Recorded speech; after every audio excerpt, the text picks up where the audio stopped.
அஸ்ஸலாமு அலைக்கும். Welcome to கைரோன்ஸ் கிச்சன். நாங்கள் நேச்சுரோபதி வந்த 14வது நாள்த்த வீடியோ பார்க்கலாம். 14th day video. நாங்கள் என்ன ப்ராப்ளத்துக்காக வந்தோமோ அந்த ப்ராப்ளம்லாம் தீர்ந்து வீடு திரும்ப வேண்டிய நாள் நெருங்கிருச்சு. ஒரு வாரம், 15 நாள், 1 மாதம், 2 மாதம், 3 மாதம் வரைக்கும் இருக்கிறவங்க இருந்துட்டு போகலாம். நம்மளுடைய விருப்பம். நம்மளுக்கு பிரச்சனைலாம் தீர்ந்து இன்னும் இருக்கணும்னு ஆசைப்பட்றவங்களும் இருக்கிறாங்க.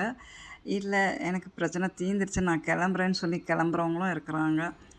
அடுத்து பிரேக்ஃபாஸ்ட் என்னென்னு பார்த்தீங்கன்னா ராகி ஜாவா அப்படின்னு தெலுங்கில் சொல்கிறாங்க. ராகி ஜாவானா ராகி கஞ்சி. இதில் வந்து இனிப்பு உள்ளதும் இருக்குது, இனிப்பு இல்லாததும் இருக்குது. இனிப்புக்கு தேன் தான் கலந்துருக்குறாங்க, ராகி தேன்.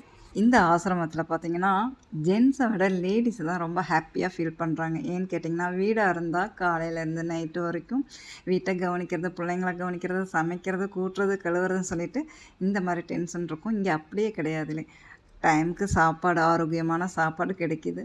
அது இல்லாமல் நம்மளுடைய ஹெல்த் கேர் எடுத்துக்கிறக்க ஒரு டாக்டரு ஹாப்பியாக இல்லாமல் இருப்பாங்களா. அடுத்து லன்ச் என்னென்னு பார்த்திங்கன்னா கூட்டு, அவியல், மோர் குழம்பு, வெள்ளரிக்காயில் ஒரு சட்னி செஞ்சுருந்தாங்க. அது இல்லாமல் புல்கா, தயிர், ரைஸ் வச்சுக்கலாம். லாஸ்ட் டேங்கிறதுனால ட்ரீட்மெண்ட் பெருசாக எதுவும் இல்லை. அடுத்து ஒரு சின்ன ஸ்டால் போட்டிருக்குறாங்க, ரிசப்ஷன்லாம் அலௌன்ஸ் பண்ணியிருக்கிறாங்க, போகணும். அங்கே போய் நாங்கள் என்னெல்லாம் வாங்கினோம் அப்படிங்கிறத வீடியோ எடுக்க முடியாது, நெக்ஸ்ட் வீடியோவில் காணிக்கிறேன். ஏன்னா வீடியோ எடுக்கக்கூடாது, நாட் அலௌடு மொபைல்னு சொல்லிட்டாங்க. அதாவது இங்கே என்ன நாங்கள் சாப்பிட்றோமோ அதை ஸ்டால் போட்டிருக்குறாங்க. வேணுங்கிறவங்க வாங்கிக்கலாம், வேணாங்கிறவங்க விட்டுறலாம், விண்டோ ஷாப்பிங் கூட பண்ணிக்கலாம். அடுத்து டின்னருக்கு என்னென்னு பார்த்தீங்கன்னா தர்பூசணி பழம், பப்பாளி பழம், தேங்காய், கொய்யாப்பழம், மாம்பழம். இன்ஷா அல்லாஹ் அடுத்த வீடியோவில் பார்க்கலாம்.